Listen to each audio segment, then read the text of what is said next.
another edition of, what did I call it last time? Reading children's stories with Mr. Arnold. Tonight we have a special one. Even better than the original, or the last one we read. This is John Lithgow's The Remarkable Farkle McBride.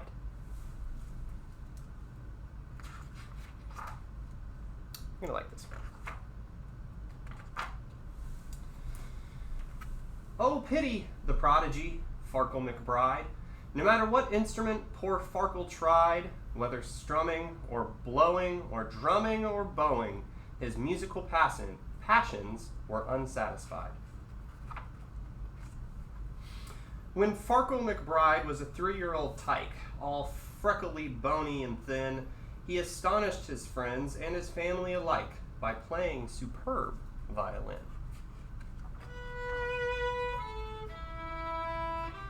He went reedily, deedly, deedly-dee, with all of the strings at his side. Reedily, deedly, deedly-dee, the remarkable Farkle McBride.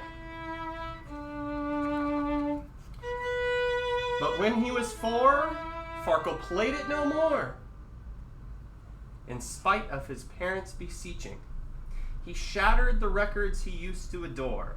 He smashed up his resin, ripped every score. He threw fiddle and bow to the living room floor as he shouted, "Enough of your screeching." When Farkle was 5, his melodical gift once again bore rhapsodical fruit. The woodwinds inspired his spirits to lift, and he rapidly mastered the flute.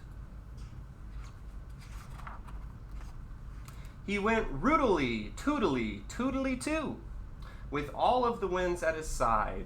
Rootily, tootly, tootly-too, the remarkable Farkle McBride. But at 6, Farkle flung his flute into the lake, notwithstanding its lyrical trill. He stamped on the dock till you'd think it would break. "That's it," he exclaimed. "I've had all I can take. The tootling gives me a brutal headache." I know that feeling. "It's so wimpy and whiny and shrill." Yeah. When Farkle was 7, a different sound rekindled his musical flame. He became the most expert trombonist around, and the boulevards buzzed with his name.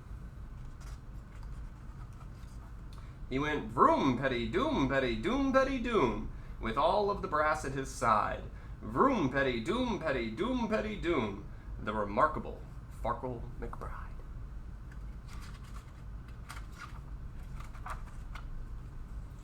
But at 8, he declared to his parents' despair, and as everyone else might have guessed, "I can't stand the trombone with its blat and its blare. That racket is more than my eardrums can bear, so return it or throw it away, I don't care. I despise it, just like all of the rest." When Farkle was 9, both his father and mum were bursting with pride and affection, for Farkle learned xylophone, cymbals, and drum, the entire percussionist section. He went boom, bash, clang-a-clash, all the clamor that he could provide. Tinkly, bing-bong, bumpity, crash, the remarkable Farkle McBride.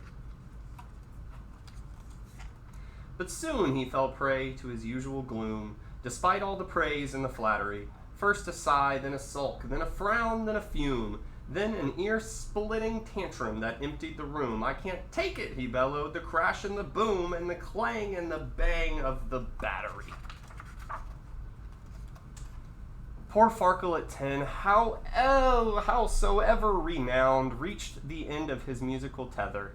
But then he discovered his favorite sound, musicians all playing together. It happened like this. The conductor caught cold on the day of a major recital. "You've got to replace him," young Farkle was told. "Your corroboration is idle." So he took the baton and he gave the downbeat, and kaboom, the foundations were shaken by glorious music, bombastic and sweet, that filled up the hall and spilled into the street, music that brought the whole crowd to its feet from the instruments he had forsaken. He went reedily, rudely, vroom petty bang, bravo, all the spectators cried, deedly, doodly, doom petty clang, the remarkable Farkle McBride.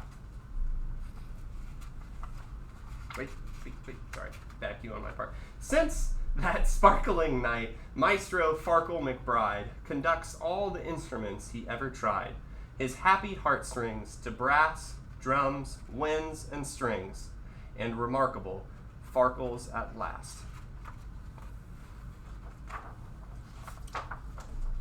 Satisfied.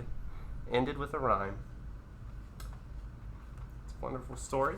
Thank you to Mrs. Arnold for finding that book for us. I hope that you enjoyed it. Real talk, this has definitely been hard. I miss you guys, and I know it's been hard for you guys, and I know you miss, your friends at least. So this is just a message from the Arnolds to stay safe, do your best, tell your parents you love them, and go Ducks, go Chargers. I don't know. That's all I got. Signing off. Have a wonderful night.